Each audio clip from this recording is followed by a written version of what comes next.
حضرت نوح علیہ السلام کے بعد عاد کی قوم، جسے قرآن پاک نے عاد اولیٰ کے نام سے یاد کیا، وادی احقاف میں سکونت پذیر ہوئی۔ اللہ تعالیٰ نے ان کو دنیا میں ہر قسم کی سہولیات اور آسائش دے رکھی تھی۔ یہ لوگ بڑے قد و قامت کے تھے، فن تعمیر میں ان کا جواب نہ تھا، کھیتی باڑی سے خوب واقف تھے۔ خوشحالی اور قوت و طاقت کے گھمنڈ نے انہیں خدا سے دور کر دیا اور انہوں نے بت پرستی شروع کر دی۔ خود ہی بت بناتے اور ان کی پوجا کرتے اور ان سے مرادیں مانگتے۔ آخر اللہ تعالیٰ کی سنت کے مطابق انہی میں سے اللہ تعالیٰ نے حضرت ہود علیہ السلام کو نبوت سے سرفراز فرمایا اور حکم دیا کہ وہ ان بھٹکے ہوئے انسانوں کو سیدھے راستے پر لائیں۔ حضرت ہود علیہ السلام نے اپنی قوم کو مخاطب کر کے فرمایا کہ دیکھو، میں تمہارا ہی بھائی ہوں، تمہارا دشمن نہیں بلکہ تمہارا خیر خواہ ہوں۔ برے کاموں سے باز آؤ اور ان بتوں کو چھوڑ دو، یہ تمہارا کچھ بگاڑ نہیں سکتے اور نہ ہی سنوار سکتے ہیں۔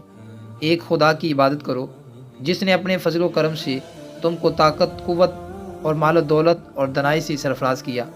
اس کے جواب میں ان کی قوم نے کہا کہ یہ عجیب بات ہے کہ ہم میں سے ہی ایک آدمی پیغمبری کا دعویٰ کر رہا ہے۔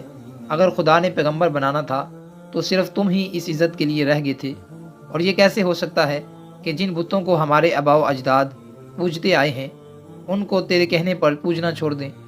حضرت ہود علیہ السلام پر جو لوگ ایمان لائے تھے وہ کمزور اور غریب تھے۔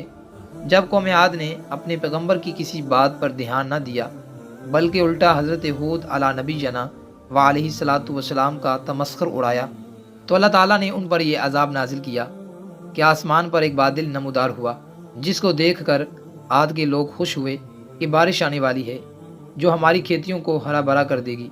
حضرت ہود علی نبی جنا و علیہ السلام ایماندار لوگوں کو ساتھ لے کر بستی سے باہر نکل گئے۔